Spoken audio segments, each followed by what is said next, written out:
역대상 22장에 보면 다윗이 하나님의 성전을 짓기 위하여 모든 준비를 마치고 하나님께 성전 건축을 요청합니다. 다윗이 나라를 안정시키고 성전 건축을 소망하는 것은 자연스러운 일입니다. 그러나 하나님은 다윗에게 성전 건축을 불허하면서 말씀하셨습니다. 너는 피를 심히 많이 흘렸고 크게 전쟁하였느니라.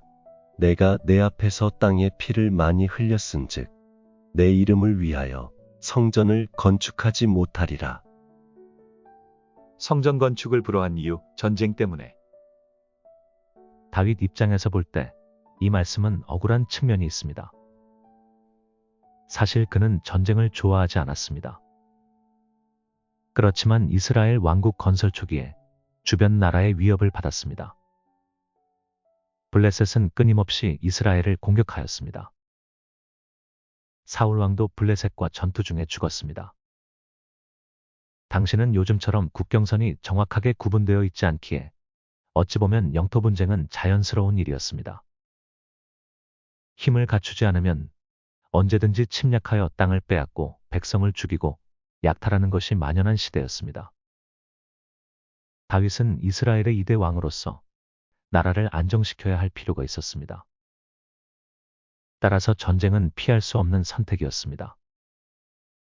사실 하나님은 이스라엘에게 전쟁을 명하신 적이 여러 번 있었습니다. 아말렉과의 전쟁과 가나안 정복 전쟁을 비롯하여 여러 차례 전쟁을 명하셨습니다. 다윗도 하나님의 명령에 따라 전쟁에 나가 하나님의 도우심으로 승리하였습니다. 게다가 이 전쟁을 통해 평화와 안식을 이루었습니다. 그러므로 전쟁을 했다고 해서 다윗이 호전적이었다고 평가하기에는 무리가 있습니다. 하지만 역대상에서는 전쟁을 많이 하고 피를 많이 흘렸다는 이유로 다윗의 성전 건축 요청을 거절하였습니다. 표면적으로는 다윗의 전쟁 행위를 부정적으로 보는 듯 하지만 하나님의 진정한 뜻은 평화로운 시기에 성전 세우기를 원하셨습니다. 역대기와 달리 열왕기서에는 다윗이 아니라 솔로몬에게 성전 건축을 허락하면서 다윗에게 거절한 이유를 자세히 설명하였습니다. 당신도 알거니와 내 아버지 다윗이 사방의 전쟁으로 말미암아 그의 하나님 여호와의 이름을 위하여 성전을 건축하지 못하고 이제 내 하나님 여호와께서 내게 사방의 태평을 주심에 원수도 없고 재앙도 없도다. 그러니까 다윗 시대에는 전쟁이 그치지 않아서 평안히 성전을 건축할 사정이 아니었습니다. 성전을 건축하는 중에 적들이 쳐들어온다면 건축에 차질이 생기기 마련입니다. 성전 건축을 불허한 이유, 피 흘림 때문에. 구약에서 피를 흘린다는 말은 주로 무고한 자나 약자를 상대로 한 폭력적 살인을 지칭합니다.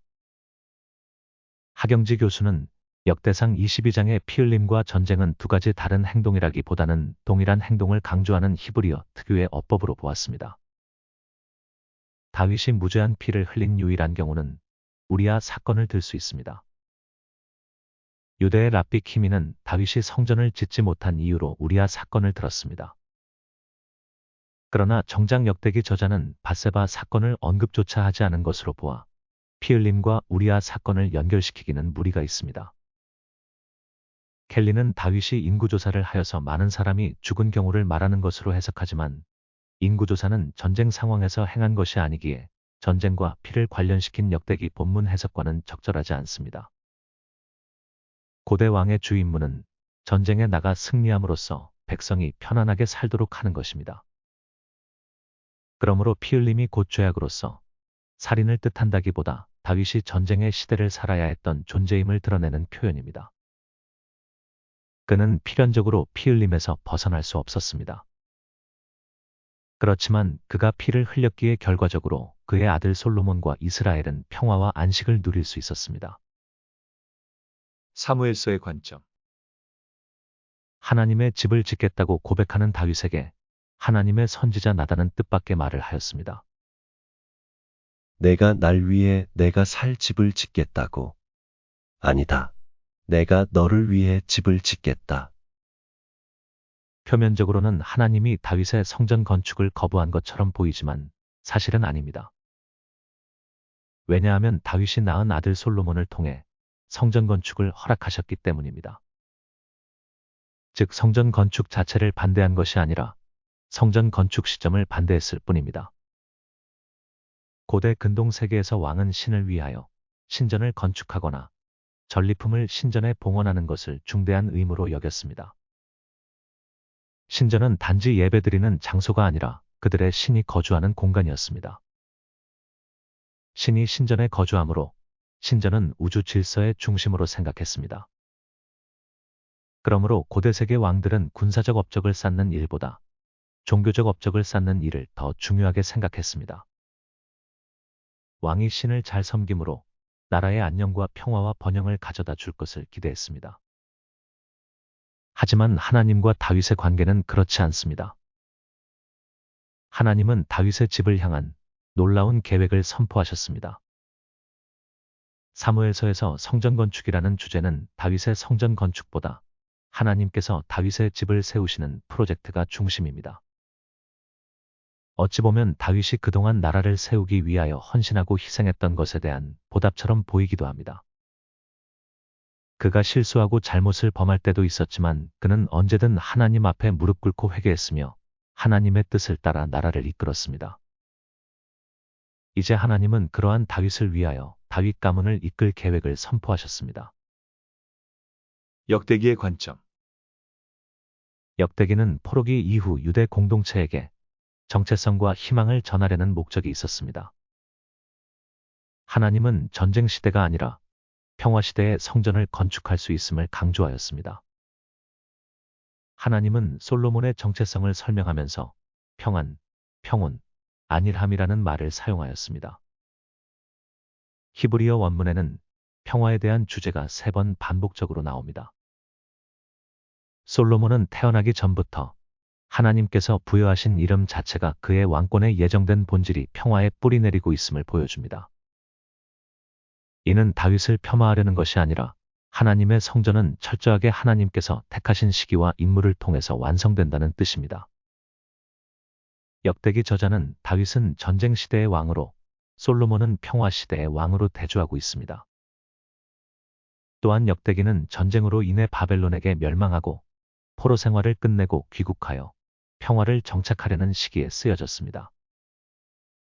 역대기는 솔로몬 성전이 평화의 시기에 건축되었다는 점을 강조함으로써 이제 바벨론 포로에서 돌아온 이후 성전을 건축하는 그들에게 평화가 찾아오기를 간절히 소망하였습니다.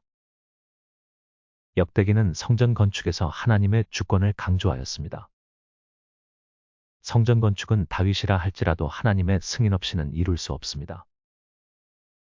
역대기는 그들이 하나님의 허락을 받고 성전을 건축한다는 점을 보여주고 있습니다.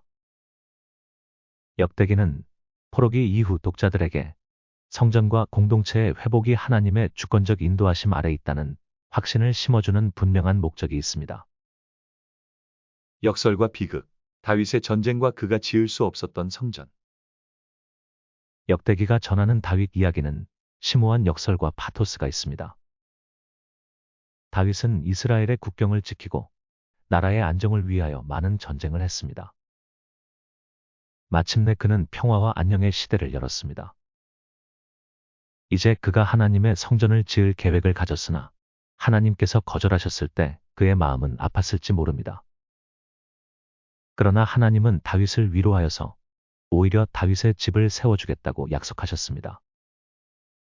나라의 분열과 온갖 아픔을 보듬으면서 한편으로는 외적의 침입을 막기 위해 전쟁했던 다윗은 참 수고를 많이 하였습니다. 그러나 그의 수고와 헌신에도 불구하고 그는 성전 건축은 할 수 없었습니다. 성전은 평화의 시기에 평화의 왕으로 선택된 사람이 지을 수밖에 없습니다. 그것은 성전을 통하여 보여주고 싶은 하나님의 뜻입니다. 어떤 의미에서 다윗은 성전 건축을 위한 후원자가 되어 성전 건축에 큰 기여를 했지만 성전 건축을 직접 보지는 못했습니다. 그건 이스라엘을 출애굽시켜 가나안까지 인도하였지만 정작 본인은 가나안에 들어가지 못했던 모세와 비슷합니다. 더 큰 계획을 위해 기꺼이 자기 부정을 하는 다윗이나 모세의 모습은 파토스를 더합니다. 평화를 쟁취한 전사가 평화의 왕자에게 양보해야 하고 진심으로 하나님을 따랐지만 하나님의 비전을 완성하는 일에 동참하지 못하는 것은 슬픈 역설입니다. 여기서 우리는 현대 그리스도인에게 중요한 세 가지 교훈을 찾을 수 있습니다. 첫째, 하나님의 계획은 인간의 열심보다 시기와 주권에 달려 있다. 다윗은 하나님의 이름을 위하여 성전을 건축하려는 거룩한 열정을 가졌습니다. 그러나 역대기의 기록대로 하나님은 이 거룩한 열심을 허락하지 않으셨습니다. 하나님은 성전 건축 자체를 거부한 것이 아니라 그 시점과 건축자를 주권적으로 결정하셨습니다. 교회와 개인 신앙생활에서도 아무리 선한 열망과 비전이 있다 해도 하나님의 뜻과 시기를 분별하는 과정이 필요합니다. 크고 거룩해 보이는 일일수록 더욱 하나님의 주권과 계획 안에 있는지 점검해야 합니다. 둘째, 전쟁과 평화의 역설. 나의 헌신이 다른 이의 결실이 되기도 한다. 다윗은 필연적으로 여러 전쟁을 치렀고 그 결과 이스라엘의 평화를 가져왔습니다. 피를 많이 흘렸다는 표현은 그가 폭력적인 군주라기보다 전쟁 시대를 책임진 왕이라는 뜻입니다. 다윗은 전쟁을 통해 영토를 수호하고 백성을 보호함으로써 결국 솔로몬의 평화 시대를 열어주었습니다. 그러나 정작 성전 건축은 다음 세대의 몫으로 넘어갔습니다. 교회와 사회 안에서도 한 사람이 피와 땀으로 씨앗을 뿌리면 그 열매를 다른 이가 맺을 수 있습니다. 이는 공동체의 역설적 협력을 보여주는 예입니다. 개인의 성취가 당대에 바로 결실을 맺지 못한다고 해도 하나님 안에서 헛된 수고가 아님을 기억해야 합니다. 셋째, 평화의 성전은 궁극적으로 하나님이 원하시는 모습.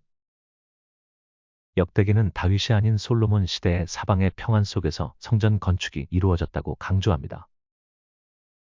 이는 곧 하나님의 임재가 머무는 성전은 평화와 안식의 표징이라는 신학적 메시지입니다. 하나님은 진정한 평화 안에서 이루어지는 예배 공동체를 원하셨습니다. 다윗의 공로로 마련된 기반 위에 솔로몬은 평화의 왕으로 성전을 건축했습니다. 교회나 공동체가 참된 예배와 헌신을 드리려면 서로 간의 갈등을 줄이고 평화를 조성하려는 노력이 필요합니다. 하나님이 거하실 성전은 분쟁과 다툼이 사라지고 은혜와 안식이 충만한 자리가 되어야 합니다. 결론적으로 다윗이 열망했던 성전 건축은 결국 솔로몬이 완수했습니다. 다윗이 성전을 직접 세우지 못했으나 그 준비와 토대를 마련함으로써 더 큰 그림 안에서 쓰임받은 것처럼 우리 역시 때로는 바로 열매를 보지 못하더라도 하나님의 더 넓은 계획을 신뢰하며 헌신해야 합니다. 그리고 그 헌신이 결국은 교회와 공동체 그리고 후대를 위한 든든한 밑거름이 될 것임을 기억해야겠습니다. 복음 전파를 위하여 힘쓰는 로고스 커뮤니티를 구독해 주시고 후원해 주시면 감사하겠습니다. 감사합니다.